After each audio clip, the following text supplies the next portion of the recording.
कहता है 56 इंच की छाती है, मगर डोनाल्ड ट्रंप का एक फोन लगता है और पूरी की पूरी हवा निकल जाती है प्रधानमंत्री की। ये सच्चाई है। इंडिया गठबंधन मजबूत होगा। नहीं, लेकिन हरियाणा इंडिया गठबंधन और मजबूत होगा।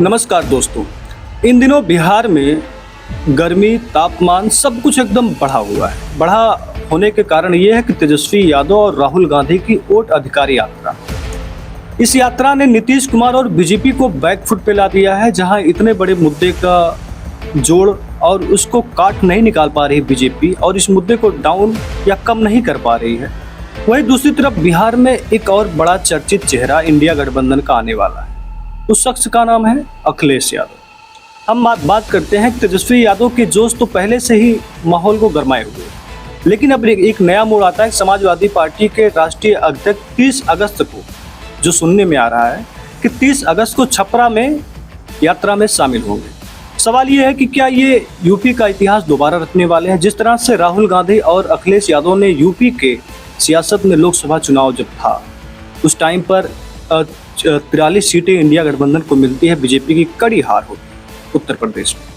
अब तीन लोगों की जोड़ी सीधा बिहार में दिखेगी। अब आपने देखा कि हाल ही दिनों में तेजस्वी यादव, प्रियंका गांधी और राहुल गांधी, कई बड़े सारे नेता वहां पर पहुंचे हैं, लेकिन इंडिया गठबंधन के देश की पार्टी, तीसरे नंबर की सबसे बड़ी पार्टी के राष्ट्रीय अध्यक्ष अखिलेश यादव की एंट्री होगी तो वहां क्या माहौल बनेगा। 30 अगस्त को छपरा में अखिलेश यादव वोटर अधिकार यात्रा में शामिल होंगे। ये कोई साधारण एंट्री नहीं है। बिहार और यूपी की सियासत का ताना बाना एक दूसरे से जुड़ा हुआ है।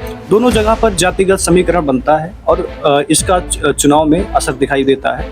अब सवाल ये है कि अखिलेश का आना इंडिया गठबंधन के लिए एक बड़ा संदेश है। वो कहते हैं कि भाजपा चुनाव आयोग और अधिकारी ये घपला की टिकड़ी है जो वोट चोरी करने की साजिश और वोट चोरी करते हैं। छपरा में उनकी रैली एमवाई का मतलब आप समझ जाते हैं। एमवाई का मतलब होता है मुस्लिम यादव। एकजुटता दिखाई देगी इन वोटों में, एकजुट करने की कोशिश भी दिखेगी, खासकर जो सीमांचल है, मिथिलांचल है और जहां मुस्लिम और यादव वोटर निर्णायक भूमिका में रहते हैं। अखिलेश की मौजूदगी न सिर्फ कार्यकर्ताओं में जोश भरेगी बल्कि 1 सितंबर को पटना के गांधी मैदान में होने वाली मेगा रैली को भी एक नई धार मिलेगी। लेकिन सवाल ये है कि क्या ये एंट्री सिर्फ प्रतीकात्मक है या फिर बिहार की सियासत में एक नया मोड़ आएगा। 2024 के लोकसभा चुनाव में यूपी में राहुल और अखिलेश की जोड़ी ने एक मील का पत्थर साबित बनकर दिखाया।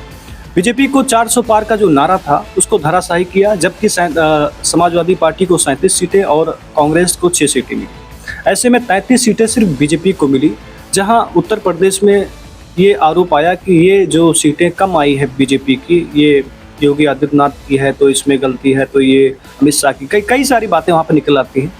लेकिन सवाल ये है कि अखिलेश यादव का पीडीए, पिछड़ा दलित अल्पसंख्यक रणनीति और राहुल का संविधान बचाओ की हुंकार ने दलित, मुस्लिम और ओबीसी वोटरों को एकजुट अगर कर दिया तो बिहार इंडिया का होगा, यानी कि इंडिया गठबंधन का होगा। कन्नौज में राहुल अखिलेश के लिए वोट मांगे तो रायबरेली में अखिलेश ने राहुल का साथ दिया।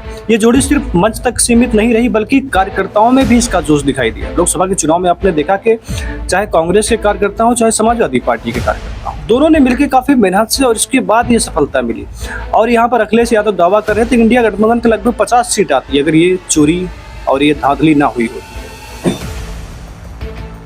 राहुल, तेजस्वी, अखिलेश, ये टिकड़ी बिहार में क्या कर सकती है। वोटर अधिकार यात्रा जो 17 अगस्त को सासाराम से शुरू हुई और SIR यानी कि विशेष गहन पुरक्षण के खिलाफ एक बड़ा आंदोलन बन चुकी है। तेजस्वी कहते हैं कि लाखों वोटरों के नाम काटे जा रहे हैं, ये लोकतंत्र की चोरी है। राहुल इसे संविधान पर हमला बताते हैं और अखिलेश यादव इसे घपला टिक्की का नाम दे रहे हैं। ये तिकड़ी MY समीकरण को नया जज्ब हो सकती है। बिहार में यादव मुस्लिम वोटर लालू यादव की ताकत रहे हैं, लेकिन नीतीश ने इसमें सेंध लगाई। अखिलेश का पीडीए फार्मूला, राहुल की दलित पिछड़ा नैरेटिव और इस जो यात्रा है, जो एक क्रांति है, इसमें और मजबूती आएगी। लेकिन चुनौतियां अब भी कम नहीं है, क्योंकि नीतीश का सुशासन और बीजेपी का हिंदुत्व वाला कार्ड अभी भी बिहार में जगह जगह दिखाई देता है और है भी। क्योंकि सबसे बड़ी पार्टी अगर हम विधानसभा में देखें तो आरजेडी, इसके बाद बीजेपी, इसके बाद फिर ये जेडीयू, इसके बाद कांग्रेस। तो अब सवाल ये है कि जिसे बीजेपी निजता करार देती है, जो पीएम को अभी लेकर एक अभद्र टिप्पणी आई है, पीएम को गाली दी गई है, ये इसको लेकर बीजेपी काफ़ी ज़्यादा जो है आक्रोशित है, क्योंकि उनके प्रधानमंत्री के ऊपर एक टिप्पणी की गई, गाली दी गई। हालांकि मंच से किसने गाली दी है अभी तक ये सार्वजनिक नहीं हुआ है कि किसने गाली दी।